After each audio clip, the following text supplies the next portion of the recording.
Oh, hai, Novel di sini and welcome back to podcast Ngopi, Ngobrol Pintar.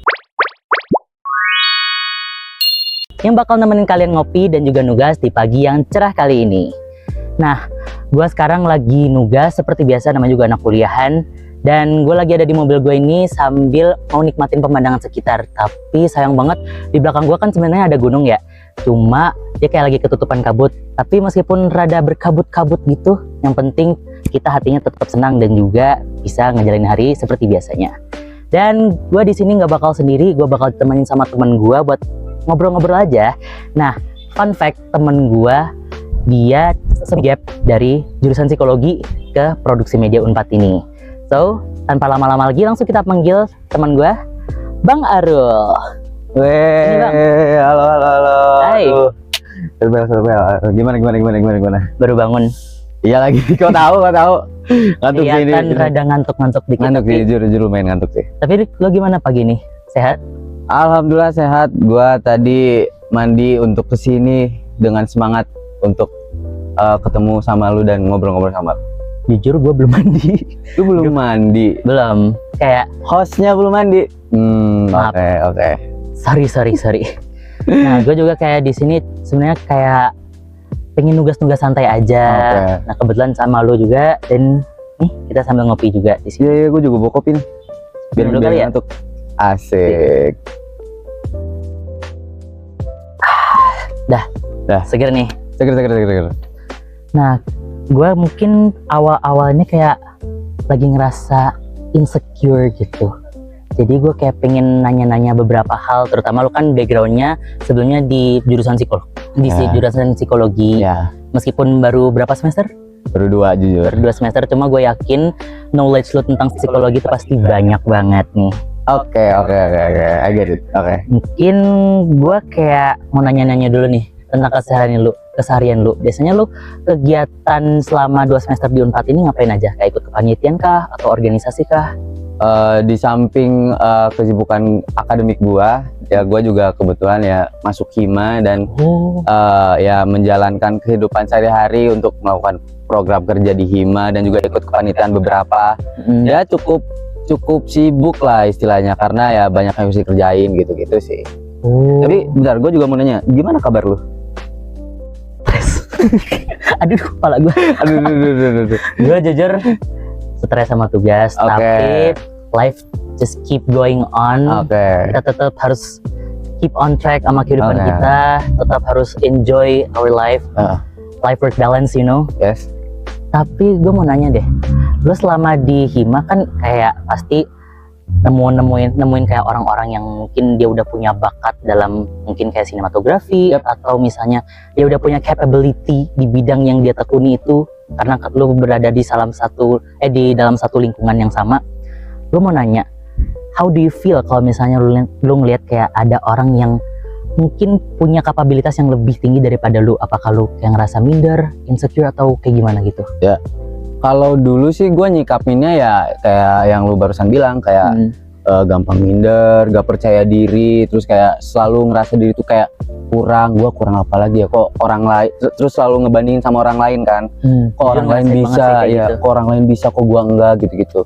Cuma kalau sekarang kayak mikirnya ya orang lain ya gua gitu. Karena kalau misal kita tetap nyibukin pikiran kita untuk mikirin orang lain, gak akan ada habisnya Pak. Gak akan ada habisnya sumpah. Dan itu juga akan berpengaruh pada keseharian kita gitu kan. Oh iya kah? Semakin lu mengejar kemampuan orang lain, gak akan kekejar. Karena orang lain punya fase-nya sendiri, kita juga punya fase-nya sendiri. Kayak gitu sih. Berarti kalau kita misalnya ngeliat orang lain yang kita ngerasa mungkin dia punya kapabilitas yang lebih daripada kita tuh, kita nyikapinnya kayak ya udah gitu aja atau gimana?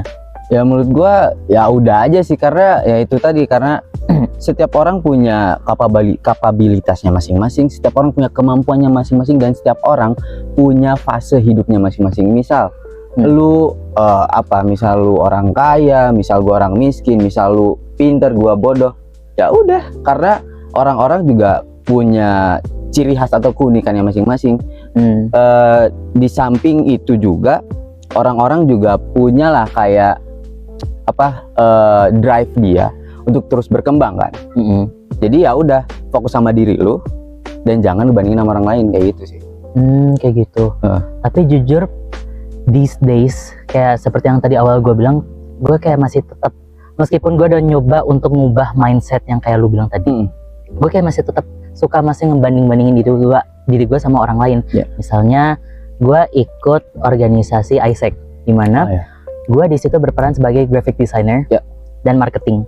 Dan di situ benar-benar gue ketemu orang-orang yang udah punya pengalaman yang lebih banyak di situ. Kayak misalnya tim leader gue yang dia udah jadi content creator, dia udah intern juga, dan hasil desainnya bagus-bagus banget. Tapi gue kayak ngerasa gue harus bisa ngejar orang itu, tapi justru dari motivasi gue itu gue kayak ngerasa, am I not good enough to be in this place with them? Karena gue kayak merasa dalam sebuah lingkungan yang dimana orang-orang itu keren semua, dan gue kayak ngerasa, kok gue kayak ngerasa kurang sendiri ya gitu. Paham. Ya mungkin ya valid emosinya, cuma kalau at that point lu bisa kayak misal kayak ya udah, daripada lu bersaing dengan dia, lu bekerja sama dengan dia. Dalam arti kayak lu minta tolong kayak misal tolong ajarin gua dong gimana caranya punya kemampuan yang bisa kayak lu. Misal kita juga gak punya kemampuan itu, otomatis ya itu juga akan bisa membuat kita berkembang kan. Di samping ya jangan selalu kayak gue harus lebih baik dari orang lain, gue harus melampaui orang tersebut. Daripada kayak gitu, karena capek juga nanti mikirnya, ya udah kita kerja sama aja, kita minta tolong lah gitu istilahnya kayak gitu. Ibaratnya kayak minta mentoring gitu. Betul, ya ke orang itu. Iya. Nah meskipun gitu juga, gue kan udah coba ubah mindset itu. Itu kan pasti kita kalau sebagai manusia kan kita pasti butuh orang lain kan. Misalnya kayak orang lain untuk bercerita, untuk kita kayak sekedar chit chat gitu. Nah menurut lo cara kayak nanggapin orang-orang yang mungkin ngerasa insecure seperti gue yang lagi ngobrol sama lo ini, gimana cara lo bisa nanggepin obrolan tentang insecurity itu? Apakah lo bakal kayak ngasih motivasi kah, atau mungkin kayak bakal gimana tuh? Kalau misal kayak gitu ya kita istilahnya bisa untuk menyemangati dia dulu gitu. Dalam arti kita tuh bukan ingin mengajari dia, tapi kita paham perspektif dia, bahwa orang ini, temen lu ini ataupun siapapun itu, orang itu tuh kayak ternyata perasaannya itu kayak gini karena dia tuh gini. Bukan kayak kita pengen ngajarin dia, kita tuh bukan pengen ngebuktiin bahwa kita tuh lebih baik dari dia, tapi kita pengen belajar bahwa perspektif dia tuh seperti ini, kita paham akan perspektif tersebut sehingga kita bantu dia untuk lebih baik seperti itu. Berarti kita sebagai misalnya gue dengerin curhatan orang tentang insecurities dia ke gue gitu. Berarti gue kayak lebih ke arah nenangin dia, mungkin kayak betul. Mungkin sekarang lu ngerasa insecure, tapi one day lu bakal bisa sekeren kayak mereka gitu. Yes, betul. Itu benar. Tapi lu sering gak sih kayak dengerin orang yang mungkin lu kan sebagai psikolog, kayak tiba-tiba teman lu kayak suka datang kayak, "Bro, gue kayaknya lagi insecure banget deh." Gitu. Jangan kan pas gue di psikolog, pas gue di sini gara-gara gue ada brandingan bahwa gue anak psikolog dulunya, banyak tuh yang kayak, menurut psikolog gimana nih kalau gue gini-gini. Padahal baru 2 semester. Iya, padahal gue berbentar, gue belum sarjana di sana kayak gitu. Tapi kayak kita misalnya kalau ngeliat orang yang udah punya kapabilitasnya di situ, kita kayak ngerasa, ini kayaknya orang cocok nih buat diajakin ngobrol tentang ilmu psikolog yang dia punya. Ya paham sih ya kayak gitu ya, pasti orang ada aja yang kayak gitu sih. Nah berarti kalau yang tadi dari percakapan kita tadi yang udah mungkin berapa menit ya, jujur gue nggak tahu berapa menit kita udah ngobrol. Kayak ya ada kali 10 menitan kali ya mungkin ya. Iya.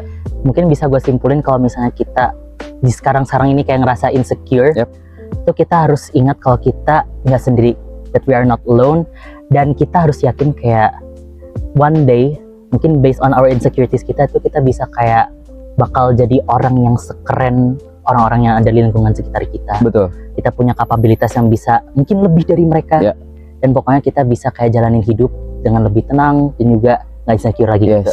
Kalau dari gua terakhir ya, jangan nyibukin diri lo sendiri untuk mikirin orang lain, fokus sama diri lo, karena yang bisa lo kontrol adalah diri lo sendiri, bukan orang lain, kayak gitu. Oke, thank you Arul. Yuk. Obrolan yang mantap pagi ini. Oke, gua lanjut dulu ya. Gua mau ke sana tuh. Ini jangan lupa. Ada bingkisan. Makasih ya. Ya, thank you.